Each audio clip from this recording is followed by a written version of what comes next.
Okay, so we're ready for math today. Today being Wednesday the 25th. For your textbook today, we're going to need pages 239 to 240. So if you want to just hang on to that for just a few minutes, we will start with our normal routine. Of course, you don't have your speed drill. So we're going to pretend like we finished with speed drill and we're going to play around the world now. Well, yesterday we had Rachel and today we have Mr. Upchurch. So he'll be with us today. And I hope that you can beat him in around the world. So let me see who we're going to start with. Jillian. Hey, Jillian. So let's see if you can beat Mr. Upchurch today, okay? So we'll start with you, and then we'll just kind of go from there, okay? So let's start with Jill and Mr. Upchurch. Mr. Upchurch, don't answer this one because you already see it. Oh, let me get my timer.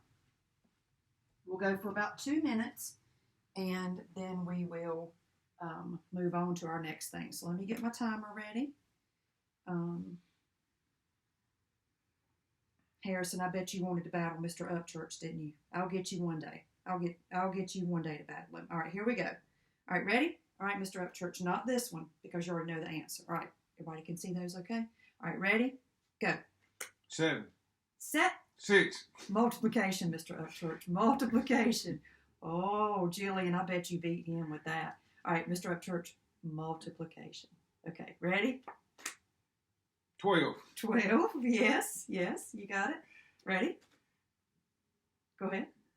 Do you know? 18. 18. Did you beat Mr. Upchurch? I bet you did. Ready? 24. 24, yes, 24. Let me give you a little easier one. Ready? 7. No! Mr. Upchurch, 0 times 7 is 0. is 0. I'm terrible at this Oh game. my goodness. This is horrible. We may have to get Mr. Upchurch to come back again tomorrow. He needs to practice. Okay, here you go. Ready? Think before you say anything, Mr. Upchurch. Think. Okay. 6. 6 is correct. Okay, I think you got it now. 3. 3. Yes, that is correct. Let me give you a little harder one. Ready? 20. 20 is correct. Yes. Let's see if you know this one, your 10 table. 40. 40. Mm-hmm. 2. 0. 0. Yes. You beat him, didn't you? I know you did. You would take his seat if he was in here with us. All right, ready? 21. 21 is correct. 11. 11 is correct. 10. Mm-hmm. I think he's got the hang of it now. 30. Mm-hmm. 8. 8 is correct. 60. Correct. 5. 0. Now you got it. That's right. 0. Uh-oh. We'll do one more, Mr. Upchurch, because our timer's gone off. Let's see, one more. Oh, this is a good one. 25. 25. Thank you, Mr. Upchurch. Yes. So, you can go around. How can you get it? Okay. So, thank you, Mr. Upchurch, for joining us today. I do want to apologize. Yesterday, my video went short, and I did have some of the division problems. If you look back at your sheet from yesterday, I did have some of those that I went over, but it was just a recording error. So I lost part of that video. So you just pray for me as we're getting these videos up and running, and pray for all the teachers right now. So let's look back at your 4-digit dividend yesterday, your new concept from yesterday. If you grab that real quick. Just page 237 and 238. Your divide and check number 1A should have been 1,308, 1,308. B, 1,273, 1 comma, don't forget your commas, 273. C, 183, remainder 3. If you put the 0 there, that's fine. And D, 480, no remainder in your check there. Reducing your fractions, 2A, 7/8, to be 5/12, and you can go on through those. Your story problem, you should have divided there and had the answer of 26 there, 26 pages, okay? Your measurement equations at the bottom, number 7, 7A, your answer should have been 7 quarts. 7 quarts there. And that should be 7B, not 7C. But for 7B, you should have 27 feet. Okay? So we will move now to page 239 through 240. So if you'll go ahead and put your name at the top of that. You can leave these in your book, or you can tear them out, whichever you would like to do.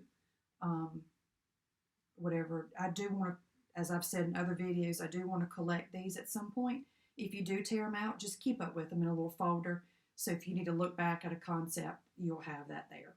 So let's look at your new concept for today, reducing fractions. Reducing fractions. So in thinking about reducing, what process will we use? In reducing, what process will we use? Cam, if you're out there, what process? Division, that's right. Reducing means to make smaller. Remember, multiplying means to increase. So we're going to reduce our fractions. We're going to divide today. Look at your top box. You see you have 4/8 and 1/2. And we've talked about equivalent fractions where you are looking at these two pies, to say, pizzas, cookies, whatever you want them to be, and you see that when you look at 4/8, half of that pie is gone.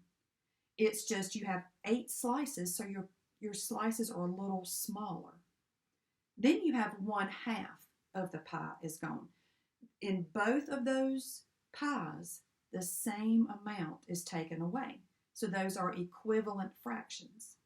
I would much rather have 1/2. I don't mind sharing, but I would much rather have 1/2 of my cookie or my little bar that I shared with my friend, rather than an 1/8 of a slice. So the slices just get smaller.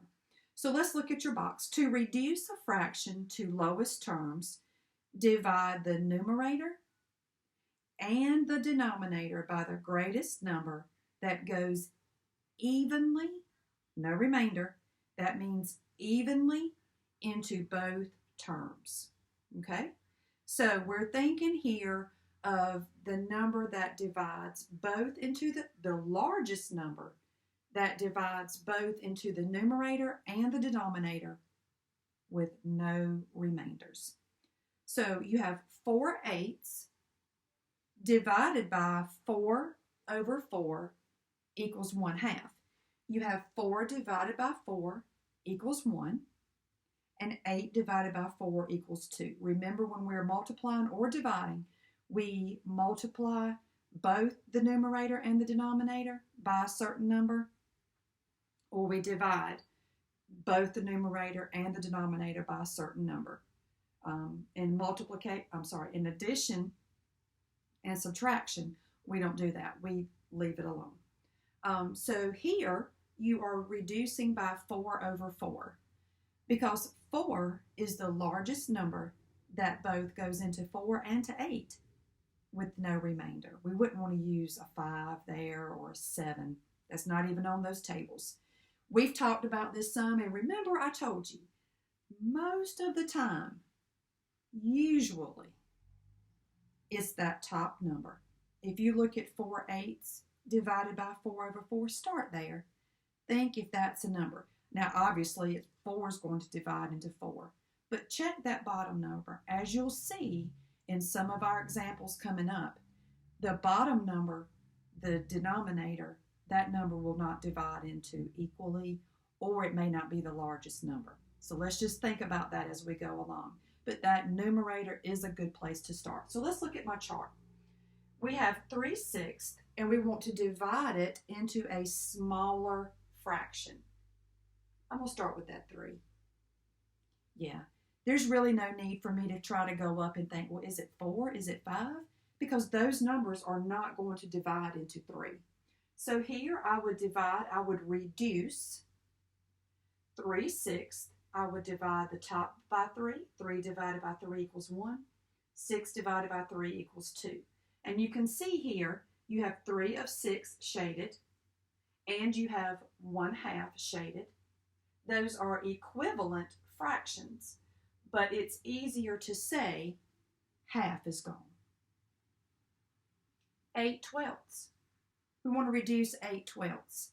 Now this is a tricky one. 8 is your numerator.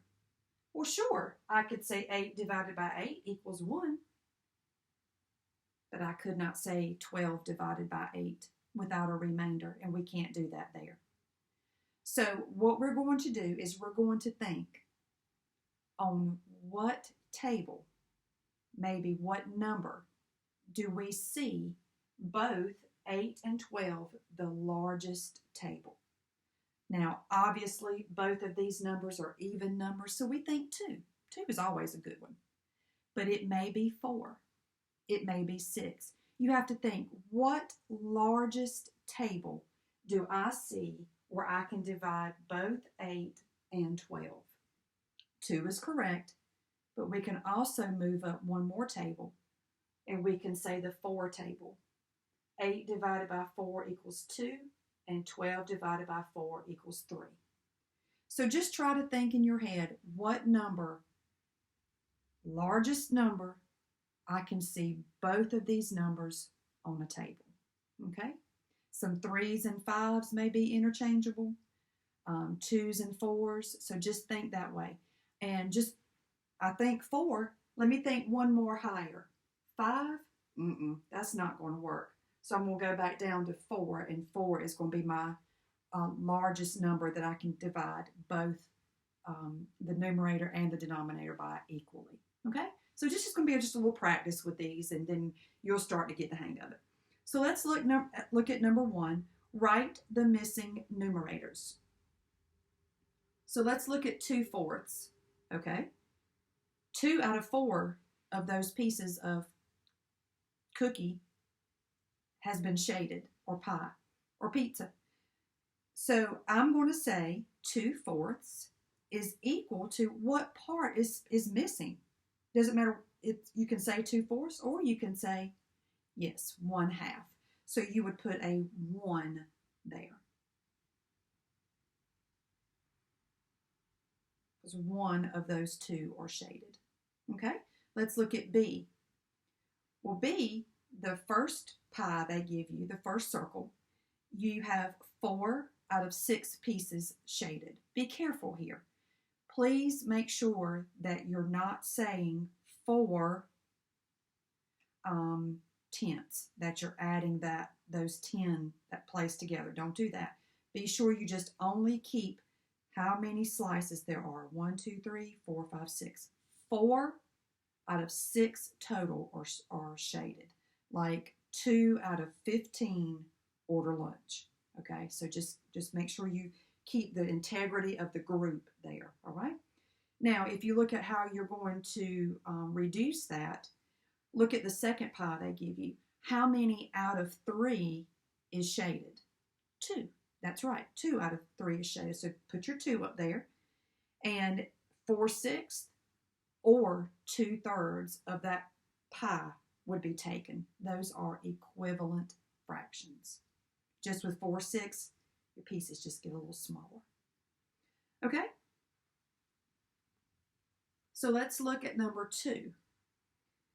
Circle the best number to use to reduce the fractions. So they're going to give you 2 choices, and you're thinking of the largest.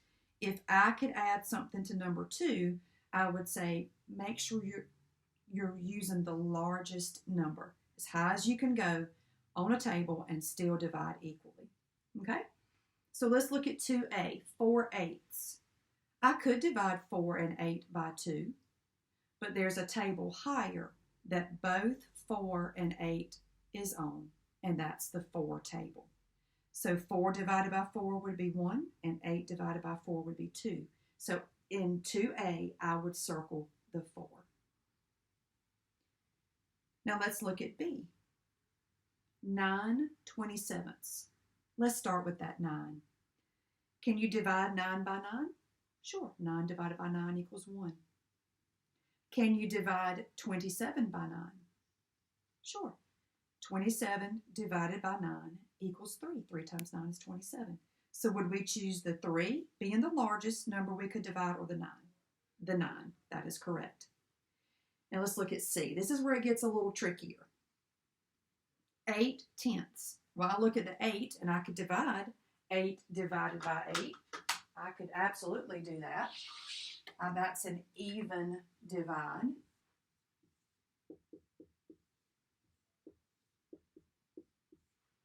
But can I divide 10 by 8? No. So this is one of those situations where using the numerator is not going to work. Now they give you 2 and they give you 4. Okay? So let's look. Can you divide 8 divided by 2 over 2? 8 divided by 2 equals 4. 10 divided by 2 equals 5. Perfect. When we say 8 tenths divided by 4 over 4, which is my next choice there, either 2 or 4. 8 divided by 4 equals 2. 10 divided by 4? Do we have 10 on the 4 table? No, we don't. So for C there, our answer will be the 2. Okay, let's look at D. Now, D gives you 3 choices, but we're looking for the largest number that we can use. Look at the 6/12ths. I'm going to start with that 6. 6 divided by 6 equals 1.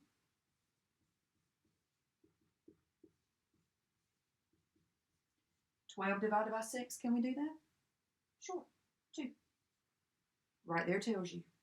For 2D, I'm going to circle the 6. I'm going to let you do E through H on your own, and we'll go over the answers to those tomorrow. Okay? Number 3, list the numbers you could use to reduce each fraction and circle the best choice. Okay? Now, what I want to do here is I really don't want you to list like an 8 here or a 9 or 4. I want you to think of that in your head as we're moving through. But let's just hold on one at a time here.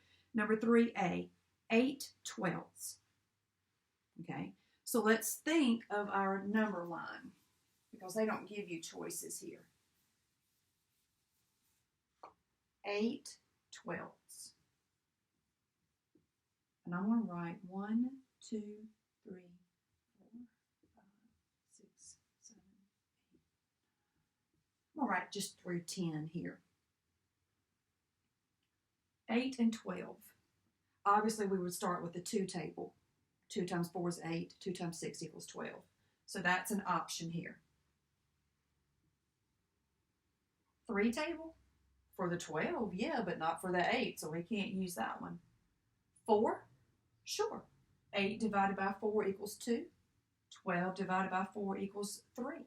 So I'm going to put a 4 here. 5? No. So we're going to stop with 4. That's as high on our tables as we see both 8 and 12. Now, out of 2 and out of 4, which is the better number to use, the highest number? 4. You got it. Okay? So now let's look at B, 9/18ths. 9/18ths. I'm going to take 1 off because you could actually use 1 here for any of them. So we're going to take 1 off. 2, not on the 9. Could we use the 3 here? 9 divided by 3 equals 3. 18 divided by 3 equals 6. So sure, put that in one of your blanks. 4, no. 5 table, 6, not for the 9. Here, 7, no way. 8, no. Aha, 9, yes. So put 9 in your other blank. Now, I could divide by 3 or I could divide by 9. What is my highest choice there? 9 is correct. Okay? So I'm going to let you do C and D on your own, and we'll go over those tomorrow. Number 4, reduce to lowest terms. So for number 4, you're going to need to figure out let's see, I'm going to take this off. You're going to need to figure out what number you're going to use. They're not going to give you the numbers all the time now. Maybe sometimes they will. But look at 4A. 8/12. Well, my first thought is to use an 8, but I know I can't divide 8 by 12. I'm going to use my resources, and I'm going to look back up to 3A. And 3A, I've already done this. What am I going to use? My 4, right? So if you look at number 4 and you look back up to number 3, you have those answers there of what you're going to use. Now, we did 3A together, so let's come down and let's do the work here. So 8/12, 3A, we chose 4. We did that one together. So I'm going to divide by 4 over 4. 8 divided by 4 is 2. 2 times 4 is 8. 12 divided by 4, 3. 3 times 4 equals 12. So the answer to 4A would be 2/3. So when you do B, look back up to number 3 and use that number.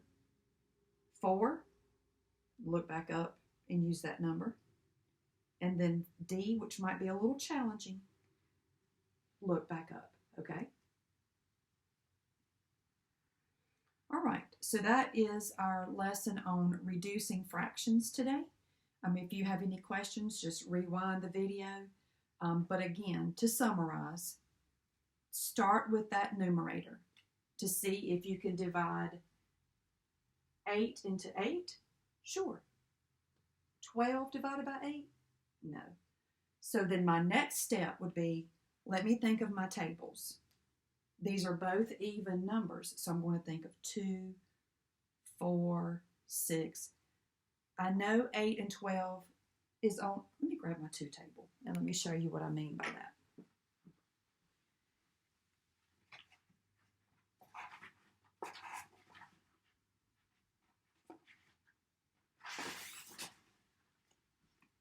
What I'm saying here is 8/12. I know that I have an 8. Let's see if you can see this. An 8 and a 12 on my 2 table. There it is, 8 and 12. So 2 is an option. Or let me check my 4 table. I'm going to think one number higher. And I look at my 4 table and I say, oh yeah, there's an 8 and there's a 12. If it's not going to be on my 5 because that's an odd number. So then I think, well, let me look at my 6 table. And the 6 table is not an option. So I go back to my 4 table. Now, 6 has the 12, but 6 will not have the 8. Okay? So you just got to kind of play around with some numbers and just kind of think about your tables. Pull them out, look at them, see, here's my 8, here's my 12. Pull out 5. Pull out 6. No, so I'm going to go back to my 4 table. Okay? So let's look at the back of your sheet for today. Number 5, follow the signs. You're going to be doing those, all of number 5. Number 6A, Olivia has saved $29.42. Riley has saved $15.71 more. 2-step problem here. They do not give you the amount Riley has saved. They tell you that he has saved $15.71 more than $29.42. So 2-step problem. First step in the problem is you're going to need to figure out how much does Riley have. We don't know. Please don't put here $29.42 plus $15.71 total. It's a 2-step problem. So first step is figure that out. Second step, go back and answer the question. How much money have both girls saved together? Find out how much Riley has saved, and then you can add those together. B, 2-step problem. Mason's family traveled 207 miles on their first day of vacation. They traveled twice as far on the second day. Does that even give you a number? No. They're leaving out a piece of information, but this problem is still solvable once you figure out that second piece of information. So what you're going to do is have a two-step problem. Figure out on the second day how many miles they traveled. Traveled twice as far indicates to me that we're going to need to multiply to find out how far they traveled the second day. Then, step number 2, you go back and answer the question. How many miles did they travel on both days? We're going to need to put that together and find out. Number 7, solve the equation. Please do the parentheses first. Parentheses first. Okay, do those first. Do that first, and then you can solve. Once you solve the parentheses, it's kind of like a rapid fire. Okay? B is the same thing. Number 8. Okay, so number 8 is a measurement equation. And this is going to be a large number. I'll give you a hint. It is going to be 1, 2, 3, 4, 5. 5 places. Okay? So you're going to have a something, something, comma, something, something, something. This is a big number. So if you get a big number, don't let it scare you. You've probably got it correct here. And number 9, set the clock for 1/2 hour before 7:10. Write the time. So 1/2 hour before 7:10. Excuse me 1 second.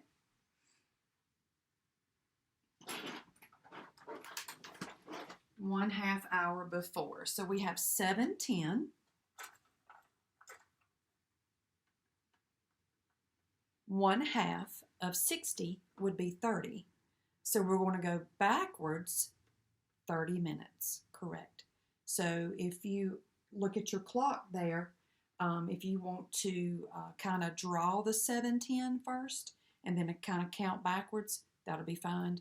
But you need to make sure you're going, the directions say before 7:10. So that means you need to back up in time. Okay? So that's number 9 there. All right? So if you have any questions, you can do one of 2 things. You can either rewind the video and go over the steps for reducing fractions again. This is just going to take practice. You know, it was with anything when we have a new concept. We just have to practice it a couple of days and then we get the hang of it. But you're also welcome to text me any questions that you have and I can try to assist you with those. So that is all for math for today, which is Wednesday, the 25th. So at this point, we will need to be prepared for reading.